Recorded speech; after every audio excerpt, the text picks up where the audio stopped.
Olá, sou Paulo Eduardo e nós estamos chegando para mais um estudo aqui no canal Minuto Missionário. Seja bem-vindo. Prazer em encontrar você aqui novamente. Eu fico sempre muito feliz, grato a Deus pela sua vida, pela sua companhia. Saber que você está aí do outro lado é sempre motivo de gratidão a Deus. Eu louvo a Deus por cada um que tem acessado esse canal diariamente, que tem nos acompanhado. E eu sempre peço você a interagir conosco. Se não é inscrito no canal, clique em inscrever-se. Deixe o seu gostei, o seu não gostei também, se não gostar. Mas faça um comentário, essa interação é importante. Compartilhe o vídeo sempre, várias pessoas fazem isso. E eu peço que faça isso também. Coloque lá no grupo da sua família, dos amigos, poste lá no seu Facebook. Enfim, compartilhe. Que Deus possa abençoar a sua vida. Eu quero agora convidar você a me acompanhar em mais um estudo. Vamos juntos. Estamos falando quando Paulo usa a figura do ministro como um espetáculo para esse mundo. Estamos aqui em 1 Coríntios 4, do versículo 7 ao 13. Paulo está comparando a figura do ministro nesse mundo com aquele espetáculo que era usado pelos imperadores romanos. Eles construíam aqueles anfiteatros e lançavam lá os seus prisioneiros para lutarem contra feras ou mesmo serem mortos a fio da espada, como grandes espetáculos. O imperador usava isso para se manter no poder. E Paulo diz, olha, nós somos como esses que são usados aí no espetáculo, esses prisioneiros.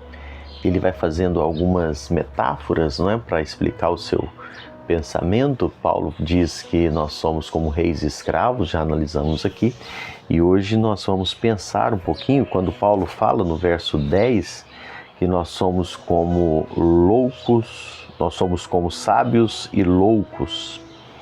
Isso que Paulo vai colocando aqui, como sábios e loucos. Ele já diz que nós somos como reis e prisioneiros.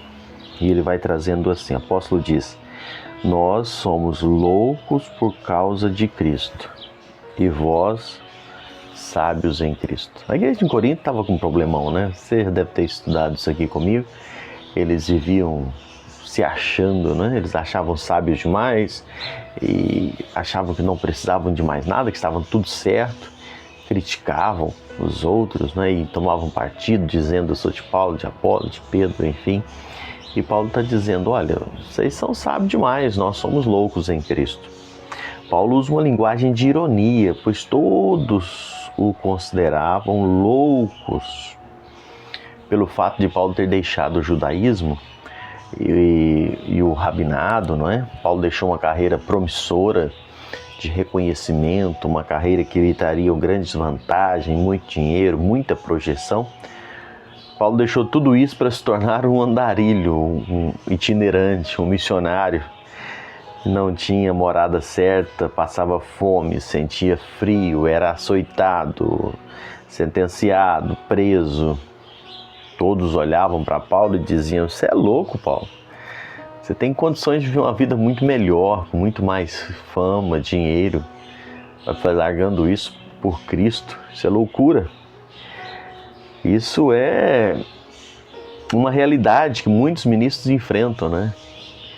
Eu lembro que quando eu tomei a decisão de sair da minha região, não sei se você sabe, eu sou natural de Minas Gerais, e quando eu deixei o emprego, estava terminando o curso de administração de empresas, e para vir para o Nordeste, para viver sem um salário fixo, viver de ofertas, sem nenhuma expectativa de renda, muitas pessoas não entendiam isso. Tive alguns familiares que não são cristãos que ficaram com raiva de mim. Alguns ficaram sem falar comigo um bom tempo. E diziam, você sou meio charado do apóstolo Paulo aqui, né? Diziam para mim a mesma coisa. Paulo, você é louco, Paulo. Olha, você pode ganhar muito, você pode ter uma carreira na área. Tive propostas até para seguir em algumas empresas onde ganharia um alto salário.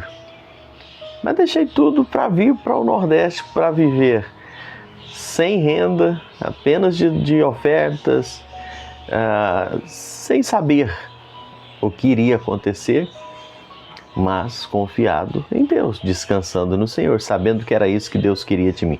Mas fui chamado de louco. Não me glorio nisso, porque eu fiz o que deveria fazer, ai de mim se não fizesse. Mas é isso que Paulo está dizendo para a igreja em Corinto. Olha, muitos se acham, mas nos chamam de louco. Paulo era considerado como um louco, não é o que ele fazia. Houve um momento na vida de Paulo que ele achava ser sábio.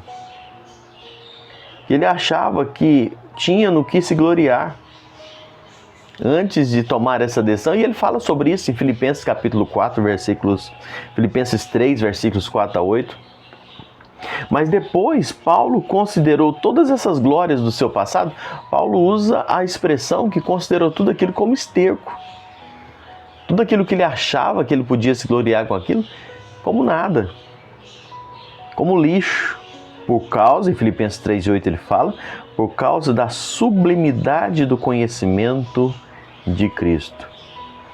Paulo era louco pelo critério dos homens. Ele abandonou status, posição e vantagens.